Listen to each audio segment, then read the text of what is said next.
ಇವತ್ತ ನಮ್ಮ ಸಂಸ್ಥೆಯ ಫೌಂಡರ್ ಡೇ ಅಂತ ನನ್ನ ಜನ್ಮದಿನನ ಸಂಸ್ಥೆಯ ಫೌಂಡರ್ ಡೇ ಅಂತೇಳಿ ಇವತ್ತು ಆಚರಣೆ ಮಾಡ್ತಾಯಿದ್ದಾರೆ. ಇವತ್ತು ನಮ್ಮ ಚಿನ್ಮಯ ಎಜುಕೇಷನ್ ಟ್ರಸ್ಟ್ನ ಸಮೂಹ ಸಂಸ್ಥೆಗಳೇನಿದೆ, ಒಂದು ಒಟ್ಟು 5 ಸಂಸ್ಥೆಗಳು ನಮ್ಮ ಸಂಸ್ಥೆಯಲ್ಲಿ ಇದೆ. 175 ಜನ ನಮ್ಮಲ್ಲಿ ಸ್ಟಾಫ್ ಇದೆ. 2200 ಮಕ್ಕಳು ನಮ್ಮ ಸಂಸ್ಥೆಯಲ್ಲಿ ಓದ್ತಾ ಇದ್ದಾರೆ. ಇಲ್ಲಿ ಹೆಗ್ಗನಹಳ್ಳಿ ಇಲ್ಲಿ ಒಂದು ಇವತ್ತು ಕಾಲೇಜು ಮತ್ತು CBSE ಇದೆ, ನಾಗರಬಾವಿ ಮಾತಾ ನ್ಯಾಷನಲ್ ಪಬ್ಲಿಕ್ ಸ್ಕೂಲು, ಮತ್ತು ನಮ್ಮ ಎಲೈಟ್ ಕಿಡ್ಸ್ ಅಂತೇಳಿ BA ಲೇಔಟು ಭಾರತ್ ನಗರ್, ಹಾಗೆ ತುರುವೇಕೆರೆಯಲ್ಲಿ ನಮ್ಮ ಯೂರೋ ಕಿಡ್ಸ್ ಇದೆ, ಮತ್ತು ಒಂದು ಬೃಹತ್ವಾದ ಇಂಟರ್ನ್ಯಾಷನಲ್ ಸ್ಕೂಲು 2026-27ಕ್ಕೆ ಅಲ್ಲಿ ಶಾಲೆ ಪ್ರಾರಂಭವಾಗ್ತಾ ಇದೆ. ಇವತ್ತು ನಮ್ಮೆಲ್ಲ ಸ್ಟಾಫ್ಸ್ ಇರ್ಬೋದು, ಮತ್ತು ಸ್ನೇಹಿತರಿರ್ಬೋದು, ಬಂಧು ಬಳಗ ಇರ್ಬೋದು, ಹಿತೈಷಿಗಳು ಎಲ್ಲರೂ ಬೆಳಗ್ಗೆಯಿಂದ ಒಂದು ಕಾರ್ಯಕ್ರಮ ಮಾಡ್ಕೊಂಡು ಇವತ್ತು ಬಂದು ಹಾರೈಸ್ತಾ ಇದ್ದಾರೆ.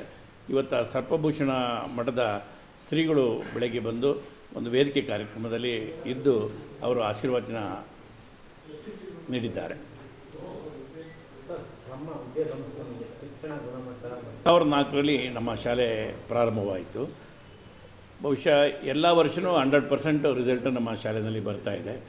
ಕಳೆದ ಸಾಲಿನಲ್ಲಿ ನಮ್ಮ ನಾಗರಬಾವಿಯಲ್ಲಿರುವ ಮಾತಾ ನ್ಯಾಷನಲ್ ಪಬ್ಲಿಕ್ ಸ್ಕೂಲು ರಾಜ್ಯಕ್ಕೆ ಪ್ರಪ್ರಥಮ ಸ್ಥಾನ ಪಡೆಯಿತು. ಅಂದರೆ 625ಕ್ಕೆ 625 ನಮಿತಾ ಅಂತ ಒಂದು ವಿದ್ಯಾರ್ಥಿ ಇಡೀ ಕರ್ನಾಟಕ ಒಂದು ರಾಜ್ಯಕ್ಕೆ ಇವತ್ತು ಒಂದು ಮೊದಲನೇ ಸ್ಥಾನ ಪಡೆದು, ಹಾಗೆ 3 ಮತ್ತು 4ನೇ ಸ್ಥಾನವೂ ನಮ್ಮ ಶಾಲೆಗೆ ಆಯಿತು. ಇವತ್ತು ಸುಮಾರು 85 ಮಕ್ಕಳು ನಮ್ಮ SSLCಲಿ ಏನು 100% ತೇರ್ಗಡೆ ಆದರೂ ಅದರಲ್ಲಿ ಫಸ್ಟ್ ರ್ಯಾಂಕ್ ನಮ್ಮ ಶಾಲೆಗೆ ಬಂದಿದೆ ಅನ್ನೋದಕ್ಕೆ ಹೆಮ್ಮೆ ಪಡ್ತಾಯಿದ್ವಿ. ಹಾಗೆ ಪ್ರತಿ ವರ್ಷ ಬರೇ ಒಂದು ಮಾರ್ಕ್ಸ್ ಮಟ್ಟದಲ್ಲಿ ನಾವು ಅದನ್ನು ನೋಡೋದೇ ಅಲ್ಲ, ವಿದ್ಯಾರ್ಥಿಗಳ ಒಂದು ಸರ್ವತೋಮುಖ ಬೆಳವಣಿಗೆ, ಓವರಾಲ್ ಡೆವಲಪ್ಮೆಂಟ್ಸ್, ಮಕ್ಕಳು ಒಂದು ಆಟ ಇರ್ಬೋದು, ಬೇರೆ ಎಲ್ಲದರಲ್ಲೂ ಕ್ರೀಡೆ. ಇವತ್ತು ನೋಡಿದ್ರಿ ನಮ್ಮ ಟೀಚರ್ಸ್ ಇವತ್ತು ಎಷ್ಟೊಂದು ಅವರೇ ಇವತ್ತು ಕಾರ್ಯಕ್ರಮನ ನಡೆಸಿಕೊಟ್ರು ಅನ್ನೋದಕ್ಕೆ ಅವರು ಟೀಚರ್ಸೇ ಮಕ್ಕಳಾಗಿ ಅವರು ಡ್ಯಾನ್ಸ್ ಇರ್ಬೋದು, ಇನ್ನೊಂದು ಇರ್ಬೋದು, ಪ್ರತಿಯೊಂದು ಕಾರ್ಯಕ್ರಮ ಇವತ್ತು ನಡೆಸಿಕೊಟ್ರು. ಹಾಗಾಗಿ ಇವತ್ತು ನಾವು ಏನು ನಮ್ಮ ವಿದ್ಯಾರ್ಥಿಗಳಿಗೆ ಬರೇ ಒಂದು ರ್ಯಾಂಕ್ ಬರೋದೇ ಅಲ್ಲ, ಇಡೀ ರಾಜ್ಯದಲ್ಲಿ ಎಲ್ಲಿ ಹೋದರೂ ನಮ್ಮ ವಿದ್ಯಾರ್ಥಿ ಬದುಕಬೇಕು. ಆ ವಿದ್ಯಾರ್ಥಿಗೆ ಆ ಒಂದು ಆತ್ಮಸ್ಥೈರ್ಯ ಮತ್ತು ಎಲ್ಲದೂ ತುಂಬಿ ಇವತ್ತು ಏನು ನಮ್ಮ 175 ಜನ ಇವತ್ತು ಸ್ಟಾಫ್ಸ್ ಇದ್ದಾರೆ, ಎಲ್ಲ ಒಳ್ಳೊಳ್ಳೆ ಟೀಚರ್ಸ್ ಇದ್ದಾರೆ. ಹಾಗಾಗಿ ಈ ನಮ್ಮಲ್ಲಿ ಏನು ಔಟ್ಗೋಯಿಂಗ್ ಸ್ಟೂಡೆಂಟ್ಸ್ ಇದ್ದಾರೆ, ಬೇರೆ ಎಲ್ಲ ಕಾಲೇಜುಗಳಲ್ಲಿ ನಮ್ಮ ಶಾಲೆನ ಯಾವತ್ತೂ ಅದನ್ನು ಮೊದಲನೇ ಆಯ್ಕೆಯಾಗಿ ತಗೊತಾ ಇದ್ದಾರೆ. ಸರ್, ಹೆಗ್ನಳ್ಳಿ ಭಾಗ ಅಂತಂದರೆ ಒಂದು ಕಾಲದಲ್ಲಿ ಅಷ್ಟೊಂದು ದೂರ ಬೆಂಗಳೂರು ನಗರದಿಂದ ಹೊರವಲಯ ಅಂತ ಇತ್ತು. ನಾವು ಸಿದ್ಧಗಂಗಾ ಮಠದ ಶಿವಕುಮಾರ ಸ್ವಾಮಿಗಳ ಒಂದು ಕ್ಷೇತ್ರದಲ್ಲಿ ವಿದ್ಯಾರ್ಥಿಯಾಗಿ ಬೆಳೆದೆ. ನಾನು ಮೂಲತಃ ಕೈಗಾರಿಕೋದ್ಯಮಿ. ನನ್ನ ಪೀಣ್ಯದಲ್ಲಿ ನನ್ನ ಇಂಡಸ್ಟ್ರಿ ಸುಮಾರು 33 ವರ್ಷದಿಂದ ನನ್ನ ಇಂಡಸ್ಟ್ರಿ ನಡೀತಾ ಇದೆ. ನನಗೆ ಅವತ್ತಿಂದ ಒಂದು ಮನಸ್ಸಿನಲ್ಲಿ ತುಡಿತಾ ಇತ್ತು.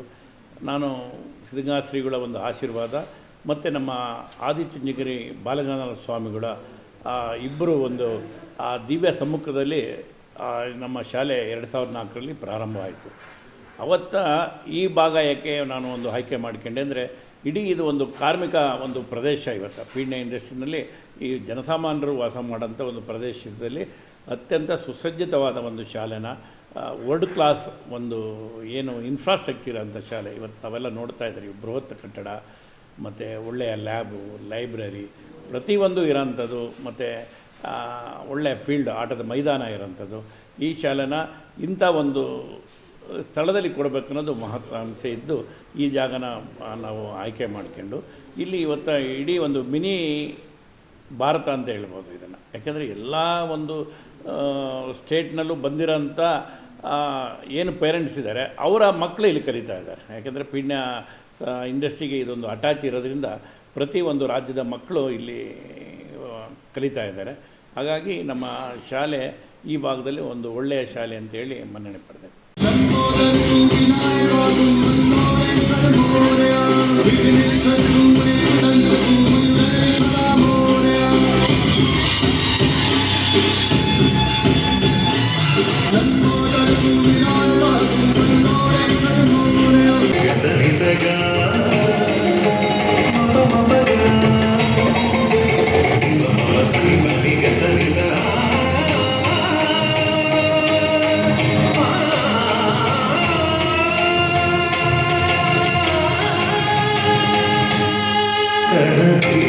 ಶಾರದೆ ಕನತಿಗಳು ಕಾಣದೆ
عندي لك رقصة قوية يا الحبيب سمع صبوحة خطبها نصيب